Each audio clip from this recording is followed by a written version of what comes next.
Assalamualaikum warahmatullahi wabarakatuh. Bismillahirrahmanirrahim. Alhamdulillahi rabbil alamin. Nahmaduhu wa nasta'inuhu wa nastaghfiruh wa na'udzu billahi min shururi anfusina wa min sayyiati a'malina. May yahdihillahu fala mudilla lahu wa may yudlil fala hadiyalah. Ashhadu an la ilaha illallah wahdahu la syarika lah wa ashhadu anna Muhammadan abduhu wa rasuluhu la nabiyya ba'dah.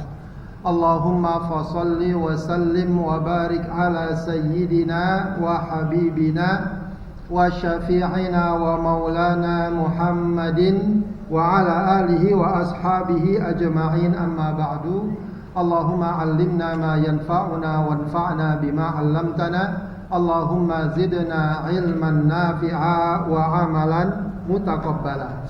Amin ya rabbal alamin. Ibu sekalian yang dimuliakan Allah Subhanahu wa taala, alhamdulillah di pagi hari ini Allah kumpulkan kita dalam majlis ilmu ini. Mudah-mudahan majlis kita diberkahi dan diridhoi Allah Subhanahu wa taala. Amin ya rabbal alamin. Seperti biasa, kita awali kajian kita dengan membaca doa bersama-sama. Allahumma inni abduka ibnu abdika ibnu amatika nasiyati biyadik madin fiya hukmuk adlun fiya qada'uk as'aluka bikulli ismin huwa laka sammaita bihi nafsak أو علمته أحدا من خلقك أو أنزلته في كتابك أو استأثرت به في علم الغيب عندك أن تجعل القرآن ربيع قلبي ونور صدري وجلاء حزني وذهاب همي. ربي أوزعني أن أشكر نعمتك التي أنعمت علي وعلى والدي وأن أعمل صالحا ترضاه وأصلح لي في ذريتي إني تبت إليك وإني من المسلمين. اللهم اكفني بحلالك عن حرامك وأغنني بفضلك عمن سواك. اللهم إني أسألك العافية في الدنيا والآخرة. اللهم إني أسألك العفو والعافية في ديني ودنياي وأهلي ومالي. اللهم استر عوراتي وآمن روعاتي. اللهم احفظني من بين يدي ومن خلفي وعن يميني وعن شمالي ومن فوقي وأعوذ بعظمتك أن أغتال من تحتي. اللهم اجعل في قلبي نورا وفي بصري نورا وفي سمعي نورا وعن يميني نورا وعن يساري نورا وفوقي نورا وتحتي نورا وأمامي نورا واجعل لي نور وخلفي نورا واجعل لي نورا. Amin ya rabbal alamin. Bapak sekalian yang dimuliakan Allah Subhanahu wa taala, alhamdulillah sekali lagi kita bersyukur kepada Allah ya, di pagi hari ini Allah Subhanahu wa taala berikan kita kesehatan rohani maupun jasmani, khususnya iman dan Islam. Semoga kita pandai bersyukur, dan di antara cara kita bersyukur adalah kita terus menghadirkan ketaatan dan penghambaan kepada Allah Subhanahu wa taala. Baik, Bapak sekalian yang dimuliakan Allah Subhanahu wa taala, pada kajian tematik kali ini kita akan berbicara tentang masalah apa? Salat berjamaah. Ya, lebih spesifik lagi, salat berjamaah bagi kaum wanita, karena ada beberapa perkara khusus terkait dengan masalah ini. Ya, meskipun kaedah-kaedahnya, landasan-landasannya adalah bersifat umum. Ya, salat berjamaah dari segi makna adalah salat yang dilakukan oleh seorang imam dan makmum. Jadi kalau ada imam dan makmum berarti berjamaah. Bukan sekedar banyak orang sholat tapi nggak ada imamnya, berjamaah bukan? Bukan berjamaah. Ada lagi tambahan, sholat berjamaah adalah sholat yang dilakukan imam dan makmum dalam satu tempat. Dalam satu tempat. Jadi kalau tempatnya berbeda, itu tidak dianggap sholat berjamaah. Yang satu imamnya di masjid, yang satu di rumah ikut lewat monitor, lewat HP, itu tidak dianggap sholat berjamaah. Ya, tidak dianggap sholat berjamaah. Kecuali kalau dia berada di gedung yang sama dan dianggap sebagai masjid atau tempat sholat. Ya, ini memang kadang-kadang agak rancu juga. Ya, misalnya ada masjid 2 lantai, 3 lantai, makmumnya di lantai 2, imamnya di lantai 1. Selagi itu masih satu bangunan masjid, maka dia dapat dikatakan sholat berjamaah. Tapi kalau dia di bangunan yang berbeda dari masjid, ya, atau juga ada yang mengatakan sudah dipisah oleh jalan, dipisah oleh bangunan, maka dia tidak dapat dikatakan sholat berjamaah walau dia sholatnya mengikuti imam, misalnya lewat pengeras suara. Begitu ya. Baik. Tentu saja sudah kita ketahui keutamaan sholat berjamaah. Rasulullah mengatakan sholatul jamaati afdolu min sholatil fadli bisab'in wa ishrina darajah. Hadis riwayat Muslim. Sholat berjamaah lebih utama 20 derajat daripada sholat sendiri. Dan para ulama mengatakan ini berlaku bagi laki atau perempuan. Berlaku bagi laki atau perempuan. Ya. Hanya saja bagi laki-laki, selain tuntutan sholat berjamaah, tuntutannya juga adalah sholat berjamaah di masjid. Sholat berjamaah di masjid itu ada tuntutan yang lebih spesifik dan khusus bagi laki-laki. Jadi kalau terkait dengan fadilah sholat berjamaah secara umum, itu berlaku bagi laki atau perempuan. Adapun tuntutan untuk sholat berjamaah di masjid, itu tuntutannya bagi laki-laki. Wanita tidak dituntut secara spesifik khusus untuk sholat di masjid. Tapi kata Rasulullah SAW, kalau ada seorang wanita, seorang istrikah, seorang anak perempuankah ingin sholat di masjid atau ingin ke masjid, hendaknya tidak dilarang begitu saja. Tidak boleh dikatakan anak perempuan nggak boleh ke masjid, tidak.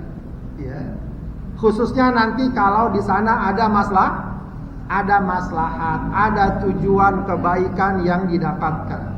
Juga dalam hadis riwayat Muslim, Rasulullah mengatakan, la tamna'u ima Allahi masajidallah wa buyutuhunna khairul lahunna. Jangan kalian larang kaum wanita untuk mendatangi masjid-masjid Allah. Rumah mereka itu untuk sholat lebih baik bagi mereka. Jadi seorang wanita lebih utama sholatnya di rumah. Tapi kalau dengan satu dan lain sebab seorang wanita ingin ke masjid untuk sholat berjamaah, ya, tidak dilarang. Ya, hendaknya tidak dilarang. Ya. Tentu saja nanti dalam hal ini walinya, apakah suaminya, apakah orang tuanya melihat maslahat. Melihat kalau seandainya misalnya masjidnya kecil, kalau di beberapa kampung sholatnya musolanya kecil. Kalau wanita ikut sholat di situ, ya sangat berat atau repot. Tidak ada tempat khusus bagi wanita. Ya maka dilarang boleh saja. Atau misalnya untuk ke masjid agak rawan, misalnya malam-malam atau agak keamanannya kurang terjamin, boleh dilarang. Tapi kalau normal, masjidnya layak, representatif, ada tempat khusus dan seterusnya, maka semestinya tidak dilarang. Begitu ya. Ada hadis yang juga lebih jelas lagi. Dalam hadis riwayat Abu Daud, Rasulullah mengatakan, "Sholatul mar'ati fi baitiha afdalu min sholatiha fi hujratiha." Ya. Salat seorang wanita di kamarnya ini maksudnya di ruang khususnya, itu lebih baik, lebih utama daripada dia salat di ruang tengahnya.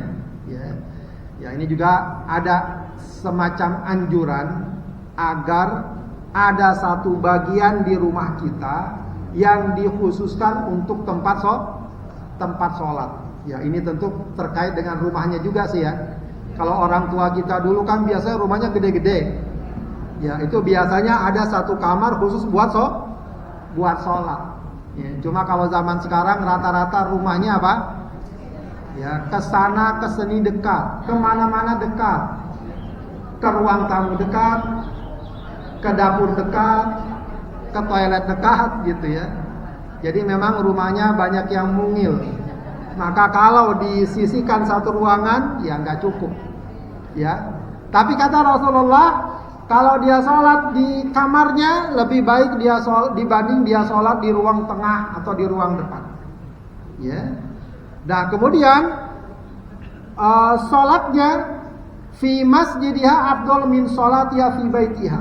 Ya, jadi kalau dia sholat di masjidnya di sini maksudnya tempat khusus di rumah untuk sholat. Ya, dia lebih utama daripada sholat tadi di kamarnya. Ya, jadi kalau ada tempat khusus itu lebih baik. Ya, jadi intinya adalah ya wanita lebih diutamakan untuk sholat di rumah. Ya, tidak berjamaah berarti nggak dapat fadilahnya, yaitu Rasulullah yang tentukan. Berarti fadilahnya adalah dia sholat di rumah, tidak di masjid, justru untuk mengikuti sunnah Rasulullah Sallallahu Alaihi Wasallam.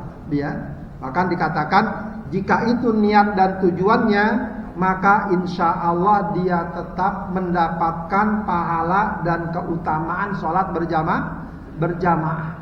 Ya, jadi jangan kemudian, aduh kita sayang nih nggak dapat sholat berjamaah, nggak kayak bapak-bapak. Ya, tapi niatnya ada untuk berjamaah. Cuma karena sesuai dengan pesan Rasulullah, lebih baik dia sholat di rumah, maka dia melakukan sholat di rumah.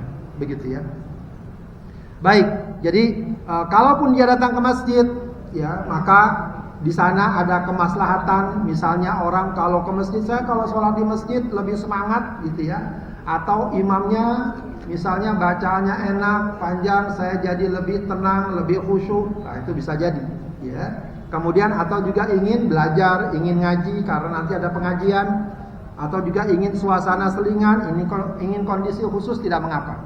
Jadi tidak dilarang ya. Jadi boleh dikatakan boleh sewaktu-waktu dia ke masjid untuk sholat berjamaah. Baik, kemudian jika kaum wanita sholat berjamaah, ya, apakah disunnahkan azan dan iqamah? Ya, jadi ketetapan hukumnya azan dan iqamah itu hukumnya sunnah. Ya. Tapi umumnya kesunahan ini berlaku bagi laki-laki. Jadi kalau ada laki-laki di sana, maka wanita praktis tidak boleh azan. Kalau di kalangan wanita saja bagaimana? Itu juga para ulama berbeda pendapat. Mayoritas para ulama mengatakan azan tidak disyariatkan bagi wanita, cukup melakukan iqamah saja. Cukup melakukan iqamah saja. Meskipun ada yang mengatakan tidak azan, tidak iqamah, langsung sholat. Tapi mayoritas para ulama mengatakan tidak ada syariat azan bagi wanita, karena azan kan sifatnya apa? Harus terbuka, suaranya dikeraskan, didengarkan banyak orang, ya, maka itu tidak disyariatkan. Jadi cukup kalau sesama wanita sholat di satu ruangan, ya, atau dikatakan ada tempat khusus, majelis khusus bagi wanita, mereka ingin sholat berjamaah, cukup satu orang melakukan iqamah. Ya. Ya, jadi kata Imam Nawawi rahimahullah, ya, amma idza arada jama'atun niswati sholatan fa fiha salasatu aqwal. Ya, jadi kalau ada kaum wanita ingin melakukan sholat berjamaah, ada 3 pendapat, ya. Aqwalul masyhur al-mansus fil jadid wal qadim wa bihi qata'al jumhur. Pendapat yang cukup masyhur, baik dulu pendapat yang baru atau pendapat yang sebelumnya, dan ini juga merupakan pendapat jumhur ulama yustahabbu lahunnal iqamah dunal adzan. Ya, disunnahkan iqamah tapi tidak disunnahkan adzan. Baik.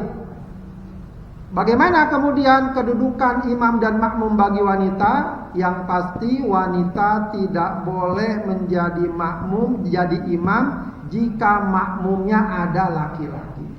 Ya. Walaupun makmumnya itu adalah putranya, mentang-mentang dia emaknya, ya, lalu dia jadi imam, kamu kan anak saya.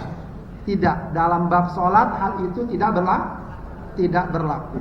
Ya, tidak berlaku. Maka yang menjadi imam adalah laki-laki.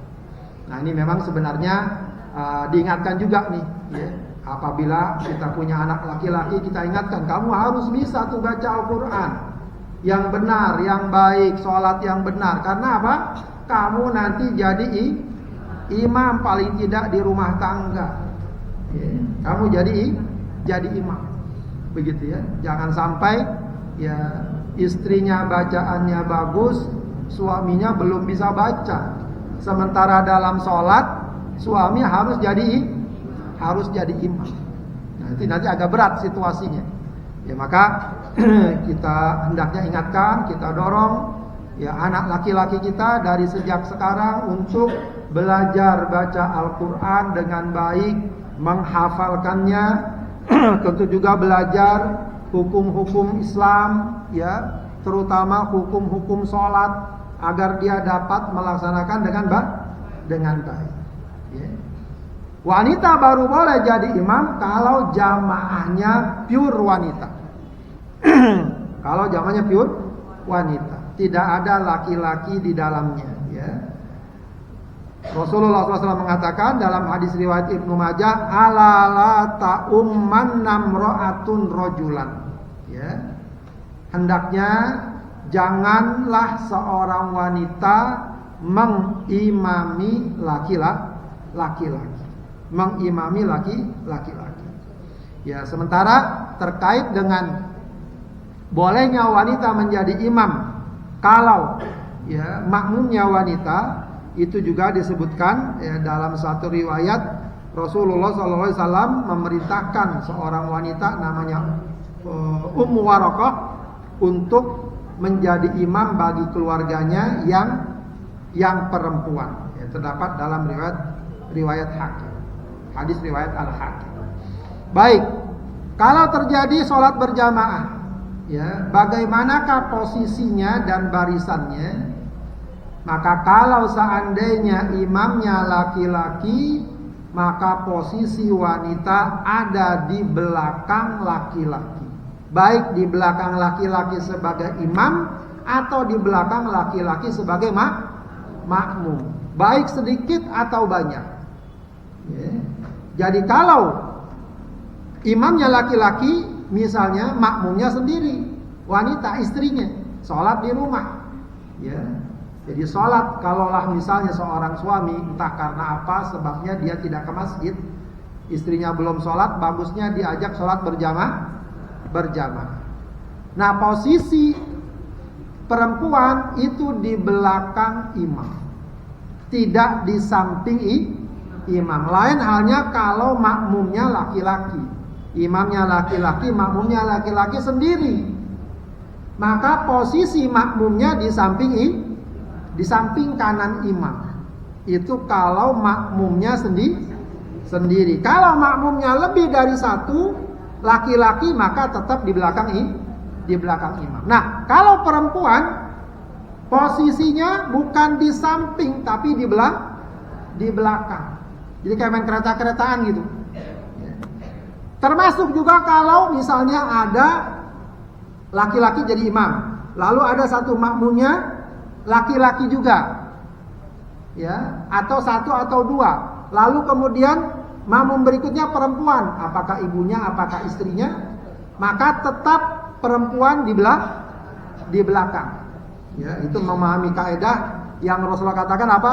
Khairu sufufin nisa akhiruhunna. Sebaik-baik saf wanita, barisan wanita adalah di bagian akhir. Jadi kalau misalnya ada bapak, ada anak laki, ada ibu, maka bapak imam misalnya anak lakinya di samping, ibunya di belakang. Jangan ikut di samping bersama anak lakinya, ya, bersama anak lakinya. Nah, itu tidak dibolehkan, ya, berjejeran. Nah, ini kadang-kadang suka terjadi kalau, ya, biasanya kalau saya sering lihat tuh kalau di mana, di Mekah, di Masjidil Haram, karena suami istri nggak mau pisah, gandengan terus. Ya, tahu-tahu lagi tawaf, lagi sa'i, misalnya apa? Iqomah.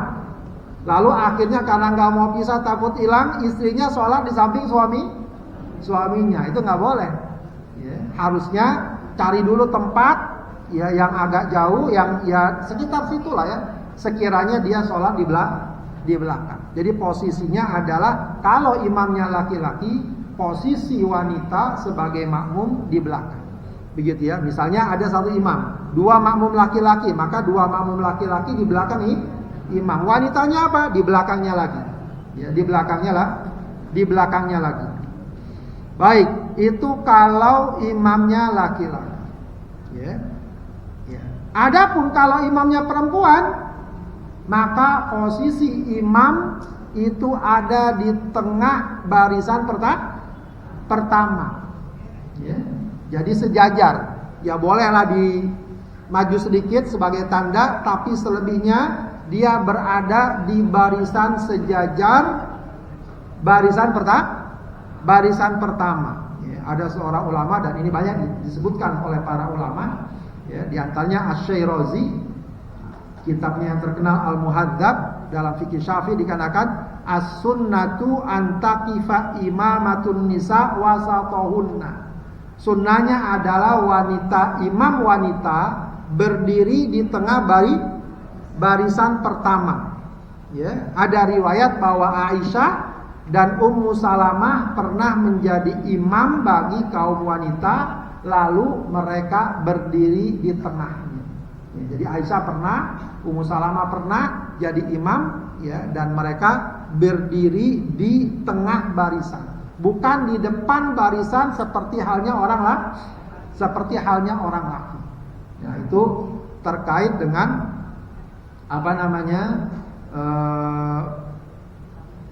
shaf barisan apabila jamaahnya semuanya adalah wanita. Ya, jamaahnya semuanya adalah wanita. Jadi kalau di belakang, ya, wanita, kalau imamnya laki-laki, maka wanita bisa di belakang. Walaupun di belakangnya agak jauh nggak masalah, selagi dia masih bisa mengikuti gerakan imam. Misalnya imam di sini, sholat di sini, makmumnya di sana di pojok di tempat musola wanita, ikut imam tidak masalah, ya, selagi posisinya masih di belakang, ya, posisi di belakang. Jadi posisi kayak gitu, nggak bisa disejajarkan. Memang kadang-kadang ada musola atau masjid yang kadang-kadang kurang pas, meskipun mungkin kaitannya karena kondisi masjid. Ya, di musola tempat saya juga begitu, memang agak kurang pas. Ya, artinya jamaah laki-laki dibagikan, cuma jamaah perempuannya di samping. Ada nggak yang begitu musola? Nah, itu kurang pas. Kalau masih mungkin bisa diatur, ini jangan di sampingan, tapi di belakang, itu yang lebih utama. Ya, itu yang lebih bagus. Meskipun kadang-kadang itu mendesak, karena apa? Karena bangunan masjidnya bukan ke belakang, tapi ke samping, ya, karena mungkin tanahnya cuma segitu-gitunya. Tapi kalau yang benar adalah posisi jamaah perempuan itu di belakang, bukan di barisan samping. Itu kalau sholat. Kalau mungkin soal ngaji, majelis taklim masih nggak masalah, ya. Katakan ada jamaah laki-laki dibuat sebelahan nggak apa. Tapi kalau soal sholat, maka posisi jamaah perempuan itu di belakang, bukan di samping. Ya, itu juga kadang-kadang suka sering terjadi kalau sholat Id. Kalau kurang diatur oleh panitia, jamaah sholat semau-maunya deh. Ya, yang di samping sebelah kanan, sebelah kiri, bagian belakang. Begitu ya. Baik. Nah, jamaah wanita kalau dia sholat di belakang, di tempat khusus wanita dan banyak orangnya, tetap juga diperintahkan untuk meluruskan dan merapatkan barisan. Saya sering dengar nih laporan dari ibu-ibu, Pak Ustadz, di musola ibu-ibu orang sholat sendiri-sendiri atau misah-misah, padahal sholat berjamaah. Nah, itu kurang bagus. Ya, mentang-mentang di belakang nggak ada yang ngeliatin, ya ada yang sholat di sana, padahal dia ikut berjamaah. Kalau dia sholat sunnah nggak masalah. Kalau dia sholat sunnah tidak masalah. Tapi kalau sholatnya banyak, jamaah wanita, maka hendaknya para wanita mengatur jamaahnya yang rapi, yang rapat, karena kaidah umumnya memang begitu. Ya, Rasulullah SAW memerintahkan untuk apa? Untuk meluruskan barisan, aqimus sufuf, ya, luruskan barisan, wahadu bainal manakib, dan sejajarkan antara pundak, wasuddul khalal, dan rapatkan, jangan sampai terlalu renggang. Ya, jadi itu juga berlaku baik laki-laki ataupun wanita. Jadi ya kalau bisa ada satu orang yang sukarela mengatur, ayo jangan misah-misah, ya, rapatkan barisan di kalangan jamaah wanita. Begitu ya. Baik, kemudian memang ada perbedaan juga dalam masalah menegur imam. Ya, kalau laki-laki menegur imam dengan membaca apa? Subhanallah. Adapun kalau wanita, kata Rasulullah apa? Wat tasfiqu lin nisa, menepuk tangan. Bukan bertepuk tangan. Tepuk tangan begini. Tepuk tangan tuh begini saja, ya.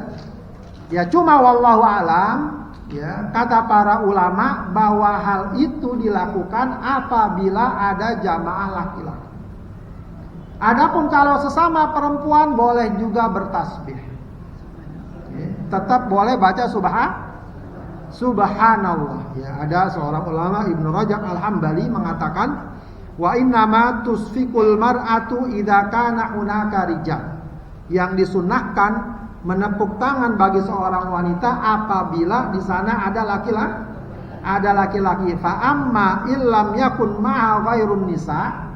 Adapun jika jamaah itu tidak ada selain wanita, maksudnya pure semuanya wanita, faqad sabaqa, telah ada riwayat anna Aisyah, bahwa Aisyah sabbahat li ukhtiha Asma fi sholatil kusuf. Itu bertasbih untuk saudara perempuannya Asma binti Abu Bakar dalam sholat kusuf, dalam sholat gerhana. Jadi kalau jamaahnya khusus sesama wanita boleh bertasbih untuk menegur imam apabila ada kekeliruan. Adapun kalau ada laki-laki, maka sebagaimana yang Rasulullah ajarkan, hendaknya dia cukup dengan menepuk tangan. Baik. Kemudian selebihnya adalah berlaku ketentuan umum dalam sholat berjamaah sebagaimana berlaku bagi laki-laki. Ya, ketentuan umumnya, ya tentu saja terkait dengan imam, maka yang diutamakan adalah yang bagus dan banyak hafalannya. Apalagi kalau sudah bagus hafalannya, bagus agamanya, maka ini yang diutamakan. Ya, kalau katakanlah antara wanita ingin sholat berjamaah, maka sebagaimana laki-laki yang diutamakan adalah yang bagus hafalannya. Ya, kalau sama-sama bagus gimana? Ya bisa dicari yang lebih tua, ya, yang lebih yang lebih dewasa, yang lebih besar. Begitu ya. Kemudian kaidah umumnya juga apa? Gerakan makmum setelah gerakan imam. Jadi imam makmum jangan mendahului gerakan imam. Jadi ada 3 gerakan, model gerakan makmum dengan gerakan imam. Pertama disebutnya apa? Musabaqah. Musabaqah apa? Duluin imam. Ya, semangat bener, imam belum sujud, dia udah sujud. Ya. Itu makruh dan dapat membatalkan. Khususnya kalau dia lebih dulu takbiratul ihram, imamnya belum takbiratul ihram. Itu bisa dianggap batal salat. Atau beberapa kali mendahului imam juga bisa dianggap batal. Ya. Tapi kalau mungkin sekali, ya itu sesuatu yang tidak baik dalam sholat. Termasuk juga yang tidak dianjurkan apa? Ya, berbarengan, membarengi imam. Membarengi imam. Pas imam lagi ruku, dia ruku. Bagusnya adalah ketika imam ruku dan posisi udah ruku, baru dia ruku. Ketika imam turun, pas dia udah sujud, posisi sujud, baru makmumnya turun sujud. Ya, sebab Rasulullah mengatakan, wa idza raka'a farka'u wa idza sajada fasjudu. Kalau imam sudah ruku, kalian ruku. Kalau imam sudah sujud, kalian sujud. Gitu ya. Jadi yang kedua tadi mutasawi, barengin. Itu nggak boleh kalau barengin. Yang bagus namanya mutaba'ah, mengikuti. Ya, imam dulu lakukan, baru kita ikut. Begitu ya. Ya memang harus sabar. Jangan buru-buru. Tapi juga ada satu kebiasaan, atau bukan kebiasaan, sebagian orang yang juga berlebihan. Ya, dia memang tidak mendahului imam, tidak membarengi sesudahnya, tapi kelamaan. Imam udah ruku kemana-mana, dia belum ruku. Ya. Atau ada juga yang sering terjadi, asik dia sujud. Imam udah bangun, udah berdiri, masih sujud dia. Itu juga kelamaan. Ya, sebab bahasanya tuh tadi idza raka'a farka'u. Ya, dia cepat ngikutin atau setelah imam tapi seketika, bukan terlalu lama. Ya, tidak terlalu lama. Ya, biasanya tuh orang kalau sujud terakhir tuh biasa karena dia pengen baca doa. Imamnya udah tasyahud, udah mau salam, masih sujud aja. Itu kurang bagus juga, tidak sesuai sunnah. Kalau dia mau berpanjang-panjang saat sujud pada sholat sunnah, begitu ya, pada sholat. Jadi ikuti imam. Bahkan ikuti imam pada hal-hal yang tidak membatalkan sholat, walaupun imamnya lupa. Selagi tidak batal. Yang sering terjadi apa? Lupa pada tasyahud awal, bangun rakaat kedua. Ya, rakaat kedua. Misalnya sholat maghrib, harusnya kan tasyahud awal. Imamnya udah bangun. Kalau udah bangun, kemudian nanti ada yang negur, subhanallah. Kalau imam udah berdiri, bagaimana bagusnya? Teruskan atau balik duduk? Teruskan. Terus, karena tasyahud awal bukan rukun sholat. Ya, dia dikatakan sunnah atau sunnah abad. Kecuali kalau mau bangun, diingatkan, subhanallah, dia belum berdiri, boleh dia duduk lagi untuk tasyahud awal. Tapi kalau udah berdiri, jangan duduk lagi. Ya. Makmumnya gimana? Makmum jangan ngeyel, oh imamnya salah nih, saya duduk aja dah. Tidak, makmumnya ikut sama imam. Makmumnya ikut sama imam. Jangan juga negor, Pak Imam salah, itu salah, batal, tak salah.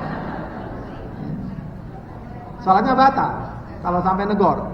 Berarti ikuti. Memang sunnahnya pada kasus seperti itu nanti imamnya sujud sekali akhir. Lain halnya kalau di rakaat terakhir. Misalnya sholat maghrib, kan 3 rakaat. Rakaat ketiga mungkin imamnya lupa. Harusnya kan tasyahud lalu dia bangun. Jadi berapa rakaat? 4 rakaat. Imamnya ditegur subhanallah, mungkin karena imamnya entah banyak pikiran di rumah apa gitu. Dia mungkin pikirannya masih 3 rakaat, dia diri terus. Ya, nggak, ya itu hak imam lah karena lupa. Kalau imam tahu itu 4 rakaat, dia harus duduk. Kalau dia sadar, oh iya 4 rakaat ini, dia harus duduk karena itu udah lebih. Makmumnya Kalau imam tetap berdiri, makmum nggak boleh ikut. Tidak boleh, karena dia tahu itu sudah 4 rakaat. Ya. Ini beda dengan kasus yang tadi pada rakaat kedua. Jadi gerakan-gerakan makmum itu pada hakikatnya mengikuti gerakan imam sepanjang tidak membatalkan, tidak merusak sholat. Termasuk juga ya apabila ada masalah khilafiyah. Mungkin yang paling sering adalah soal kunut subuh. Kalau kita mengambil pandangan kalau subuh itu kunut, lalu bermakmum dengan imam yang tidak kunut, maka kita ikut imam tanpa kunut. Kalau kita biasa tidak kunut, lalu imamnya kunut, kita ikut kunut. Karena kaidah dalam sholat berjamaah apa? Kata Rasulullah, innama ju'ilal imamu liyutamma bihi. Imam itu ditetapkan untuk diikuti, ya, untuk diikuti sepanjang tidak merusak sholat dan tidak membatalkan sholat. Baik. Kemudian perhatikan juga tetap tadi ya sudah diisyaratkan lurusnya barisan, rapatnya barisan dalam sholat berjamaah. Lihat kiri kanan. Ya, patokan lurusnya itu apa? Ujung kaki apa tumit? Kadang-kadang kalian kita ujung kaki, tidak, yang benar tumit patokannya. Lihat tumit belakang mesti rata. Bagian tumitnya yang rata. Karena kalau tumit bisa diratakan, kalau ujung kaki kan ada yang panjang, ada yang pendek. Gitu ya. Jadi tumitnya yang diratakan. Begitu. Baik. Kemudian makmum masbuk mengikuti gerakan imam apapun posisinya. Dia ikut pada rakaat kedua, imam tasyahud awal. Kan dia masih rakaat pertama, tetap dia ikut tasyahud awal. Ya, tinggal nanti kalau udah salam ditambah berapa rakaat. Ya, katakanlah tinggal 1 rakaat, berarti dia tinggal rakaat terakhir tasyahud akhir. Jadi mengikuti gerakan imam sampai salam, ya, sampai salam. Baik, juga disebutkan makruh menjadi imam, ya, orang fasik, orang yang tidak berilmu makruh, tapi dikatakan sah, ya, tetap sholatnya sah. Orang yang dikenal ahli maksiat dan lain sebagainya tidak semestinya menjadi imam sholat, atau dia memiliki pemahaman agama yang menyimpang. Ya, pemahaman agamanya ada hal-hal yang menyimpang secara mendasar keyakinan, itu selayaknya tidak menjadi imam sholat.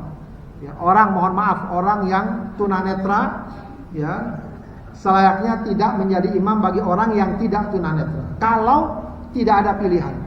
Tapi kalau masih ada pilihan, kalau tidak ada pilihan ternyata yang bisa baca Al-Quran dia, maka tidak mengapa. Begitu ya.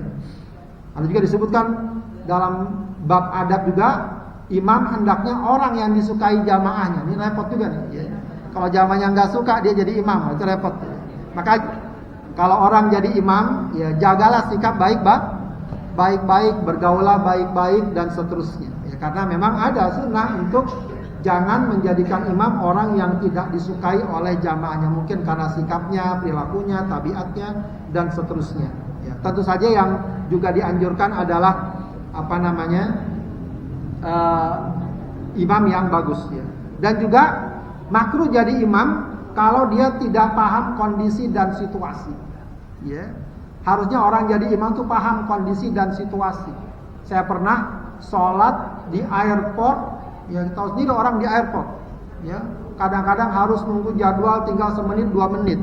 Imam sholat subuh baca surat Tabarok, Al-Mulk, saya udah kebayang. Ya. Ini orang kalau lagi buru-buru gimana pikirannya, perasaannya, ya. Jadi harus lihat-lihat kondisi dan situasi di mana kita sholat, ya.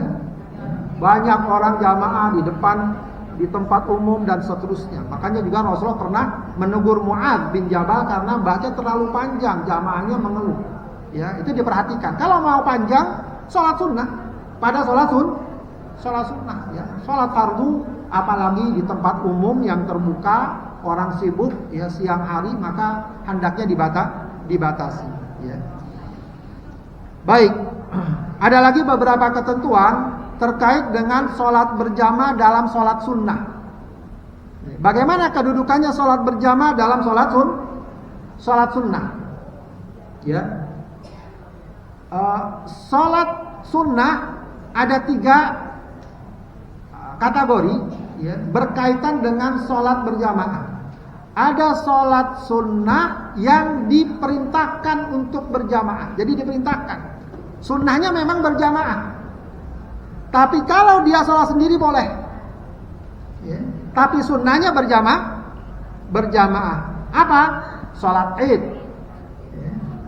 Berjamaah. Sholat taraweh, sholat gerhana, sholat istisqa. Itu perintahnya adalah berjamaah. Bahkan bukan hanya berjamaah, mengumpulkan masyarakat di tempat umum ya, di satu masjid, sholat taraweh, sholat id, sholat istisqa. Tapi kalau sendiri boleh nggak? Boleh nggak bu sholat sendiri sholat id? Boleh. Ya, jadi ibu-ibu misalnya kadang hari raya id nggak bisa ikut ke masjid atau ke lapangan, begitu ya, karena misalnya harus jaga anak, ada bayi, ada apa. Sholat aja di rumah sendirian, boleh.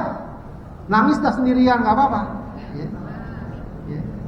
Meskipun bagusnya kalau masih mungkin ya sholat berjamaah. Jadi kalau misalnya ada kondisi khusus orang tidak bisa berjamaah, sholatnya sendiri. Katakanlah ada terjadi gerhana bulan, gerhana matahari. Ini kita lihat-lihat di masjid nggak ada pengumuman sholat gerhana. Gerhana benar terjadi, sholat aja sendiri. Tidak mengapa, boleh. Asal kita tahu cara, ya, karena sholat gerhana itu khusus caranya dia. Ya, dia dalam satu rakaat 2 kali berdiri, 2 kali ruku, begitu ya. Nah, itu sholat sunnah yang dianjurkan berjamaah, tapi boleh kalau sendiri. Yang kedua, sholat sunnah yang dianjurkannya sendiri, tapi kadang-kadang boleh berjamaah. Ya, asalnya sholat ini dilakukan sendiri-sendiri. Ya, sholat malam, sholat tahajud, sholat witir, sholat duha, itu lakukannya sendiri-sendiri. Tapi sekali-sekali boleh sholat berjamaah. Ya, sekali-sekali kita misalnya suami istri sholat berjamaah, sholat tahajud, sholat witir, sholat duha juga boleh.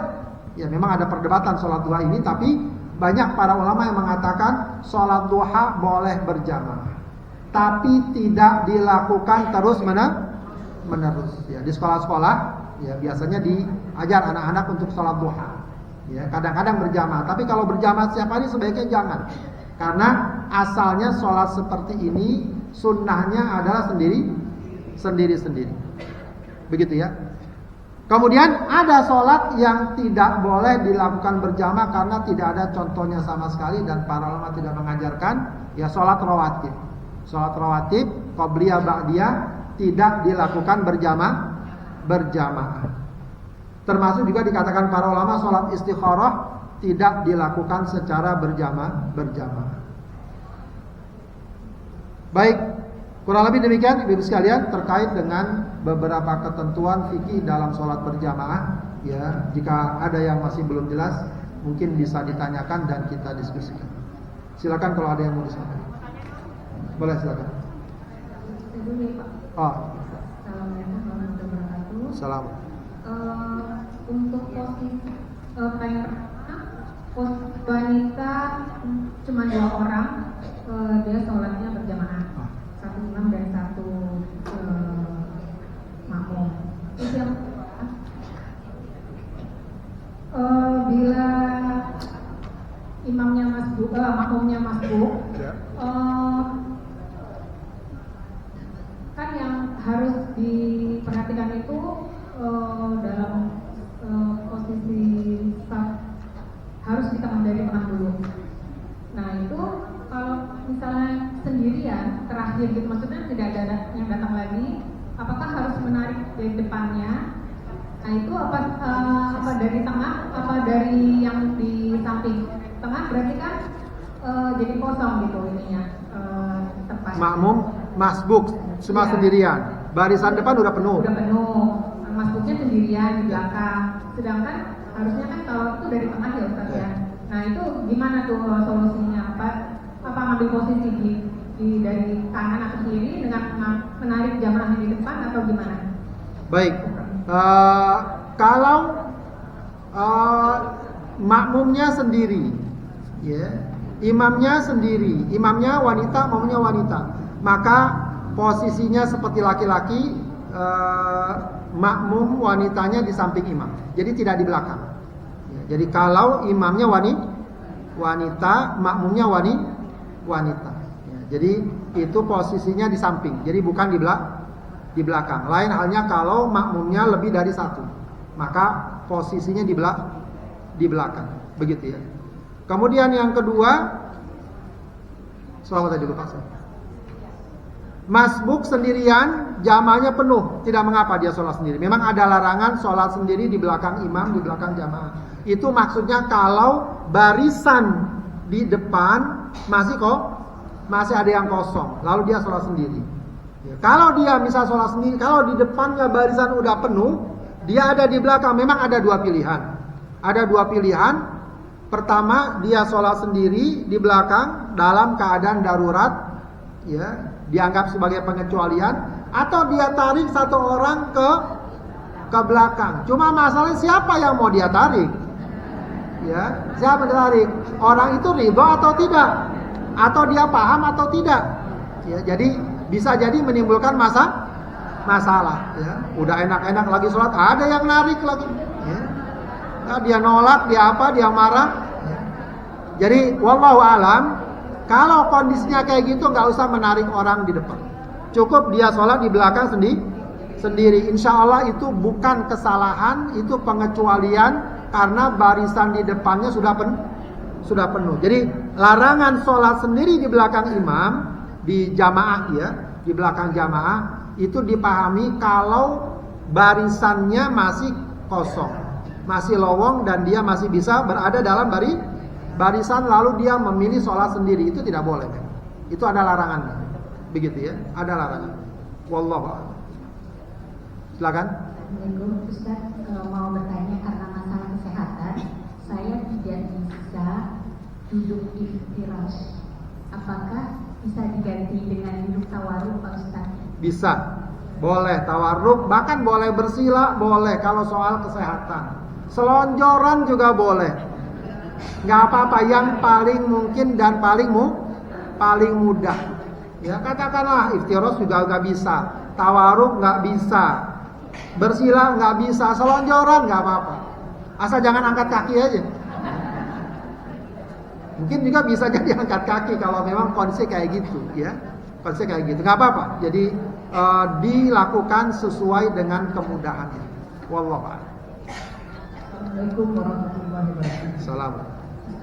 Ustaz, tadi kan mengenai kita salat berjamaah, gedungnya berbeda. Kita lagi umroh nih Ustaz. Nah kita berbeda gedung, kita berada di musala seperti Arab. Kan ada juga masjid yang masjid hotel. Iya, masjidnya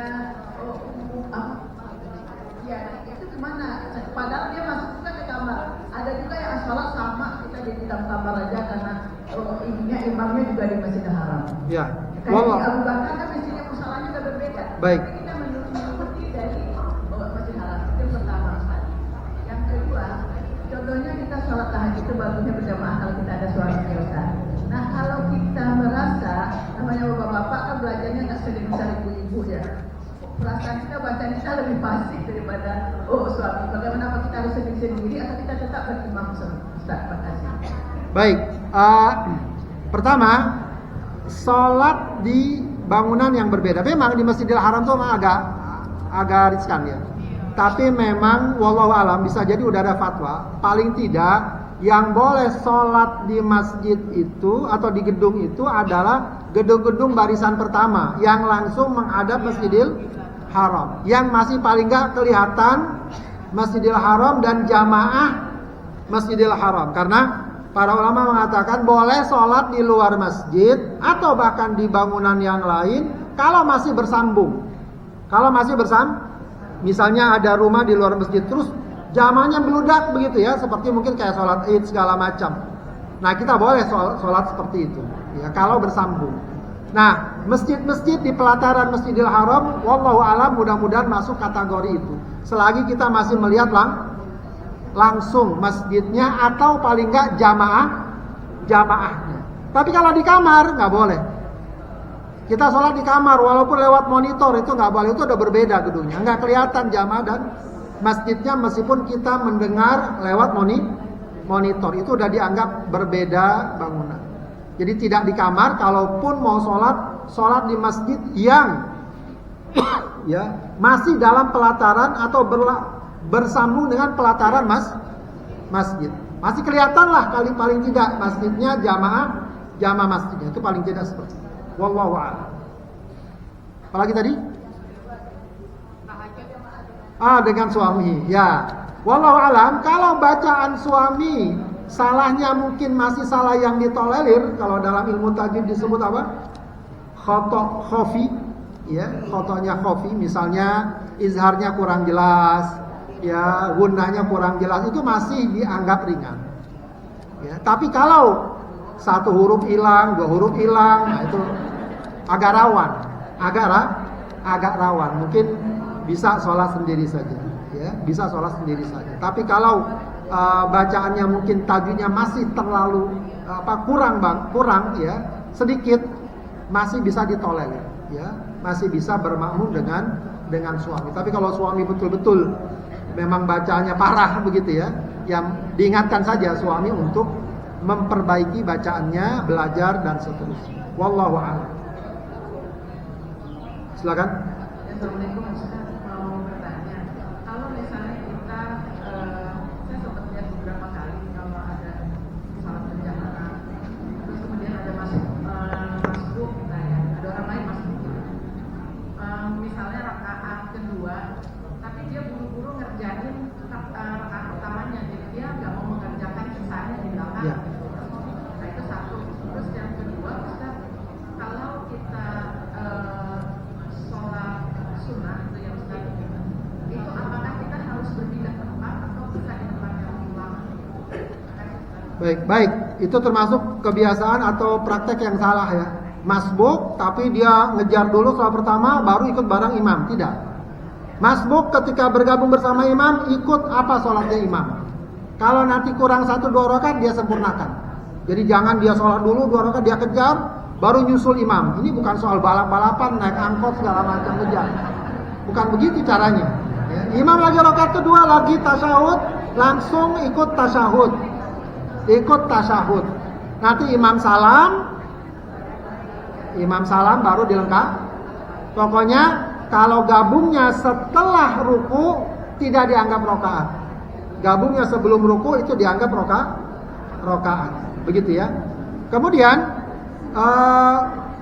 lupa lagi saya. Apa tadi? Salat sunnah. Salat sunnah, ya sunnahnya berpindah tempat. Tapi kalau nggak berpindah nggak masalah. Jadi kita habis salat maghrib, salat sunnah di tempat yang sama nggak masalah. Cuma memang kalau kita pindah bagus, karena itu memperbanyak tempat untuk ibadah. Ya, memperbanyak tempat ibadah. Jadi anjurannya adalah antara sholat sunnah dan sholat fardu itu ada pemisah. Pemisahnya itu bisa dengan gerakan apapun, apakah kita bergeser atau apakah kita berzikir atau kita berbicara, baru kemudian sholat sunnah, begitu ya. Yang umumnya dilakukan bergeser. Ya itu sunnah saja. Kalau kita lakukan di tempat yang sama tidak masalah. Wallahu a'lam. Baik, sebentar, saya jawab nih pertanyaan dulu nih ya, yang di kertas. Ya. Baik, bagaimana kalau masbuk sholat berjamaah saat safar dan ingin niat jamaah? Ya tidak masalah, dia misalnya bangun saat safar, mampir ke masjid, ada orang sholat maghrib, udah dia ikut sholat maghrib. Imam salam, dia selesai salam, dia sholat isya, gitu saja sudah. Kalau imamnya tidak jamaah, dia aja jamaah sendiri. Cuma bagusnya kalau orang jamaah sholat sejak sholat maghrib, dia udah niat menjamaah, begitu ya. Kalau ternyata imamnya juga menjamaah, ya dia ikut lagi bersama imam. Ya. Baik, kalau sholat berjamaah sudah selesai di masjid, maka dia boleh membuat sholat jamaah. Tapi kalau masih ada sholat berjamaah, siapapun yang berjamaah hendaknya tidak membuat sholat jamaah yang sah. Diusahakan tidak ada 2 jamaah dalam satu masjid. Jadi kalau misalnya kita datang, ada salat berjamaah, kita berombongan nih 2 atau 5 orang, ada salat berjamaah, maka ikut aja semuanya bergabung dengan salat jamaah yang ada. Kalau kita mau bikin jamaah sendiri, tunggu sampai mereka salah. Jadi begitu. Jadi memang para ulama menyatakan tidak membuat 2 atau lebih dari 1 jamaah dalam satu masjid. Lihat kalau kita masuk masjid, lihat dulu ada yang jamaah nggak? Ada. Oh kita ikut dia, gitu ya. Kalau nggak ada, baru kita bikin jamaah. Jangan bikin jamaah lagi sementara masih ada orang yang sholat berjamaah.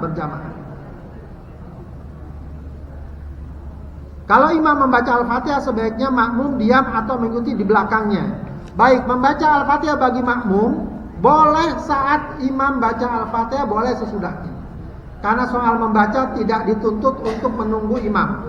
Yang dituntut sesudah imam gerakan. Imam ruku baru kita ruku, imam sujud baru kita sujud. Kalau bacaan tidak dituntut sesudahnya kecuali takbiratul ihram. Takbiratul ihram nunggu imam selesai baru kita takbir. Tapi kalau bacaan-bacaan yang lain termasuk Al-Fatihah boleh kita baca saat imam baca Al-Fatihah. Meskipun wallahu alam, para ulama menganjurkan baru dibaca Al-Fatihah kalau imamnya sudah selesai baca Al-Fatihah. Begitu ya, sudah selesai baca Al-Fatihah. Baik. Apakah gerakan salat harus dizaharkan untuk wanita? Takbir ya. Ya dijaharkan, cuma secukupnya saja. Ya, tidak keras. Ya, sekedar dia dengar sendiri, tidak harus dijaharkan.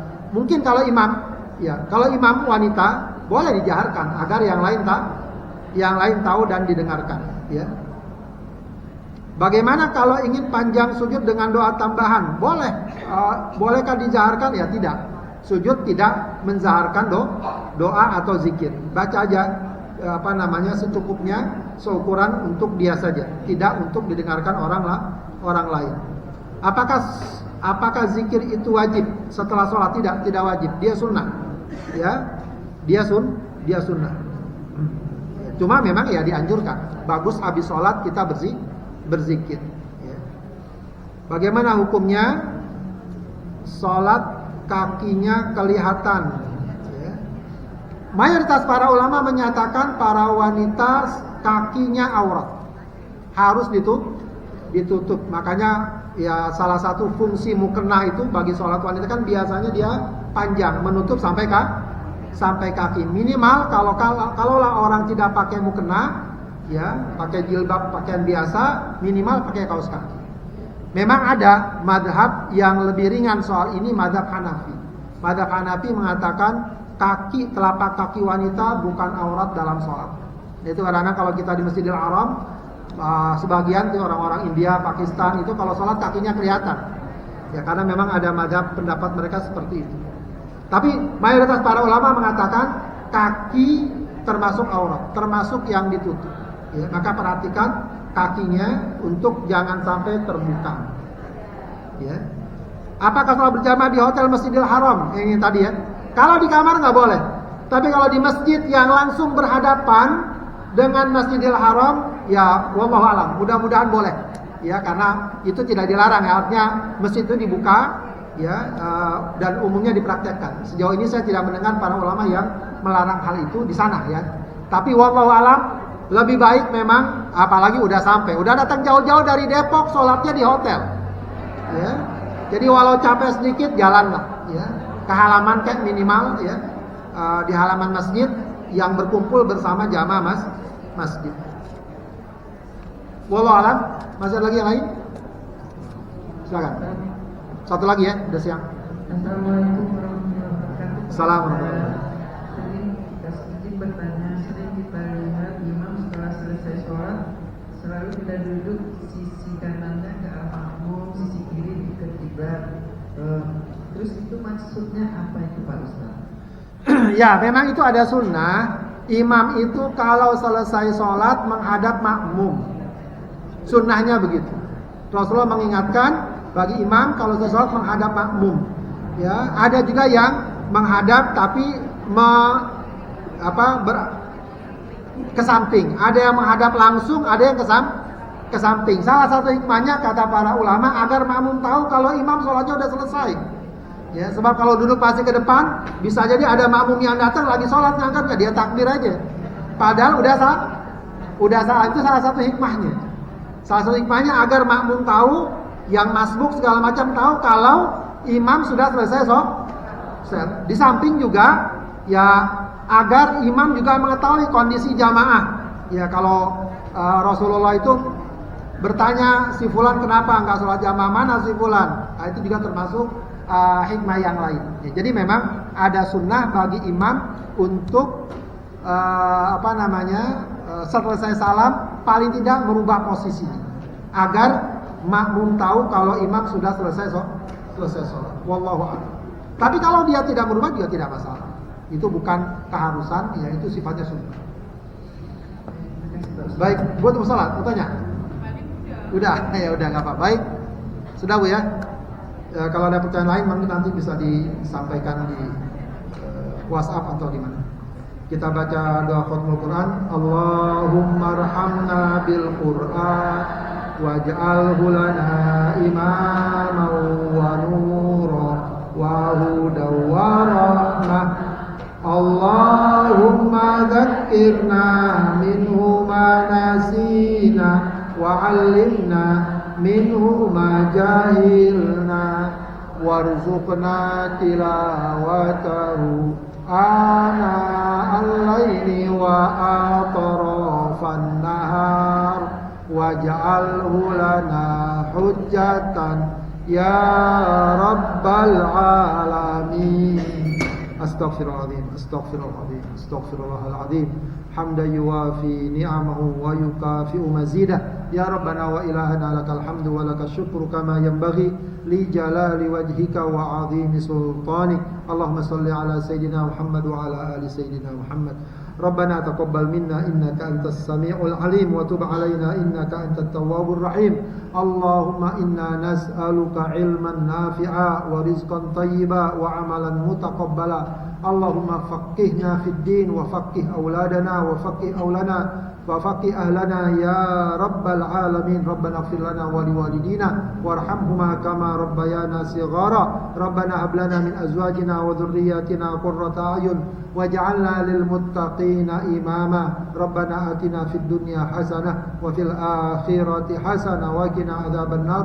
Subhana rabbika rabbil izzati amma yasifun wa salamun alal mursalin walhamdulillahi rabbil alamin. Subhanakallahumma wa bihamdika asyhadu an la ilaha illa anta astaghfiruka wa atubu ilaik. Assalamualaikum warahmatullahi wabarakatuh.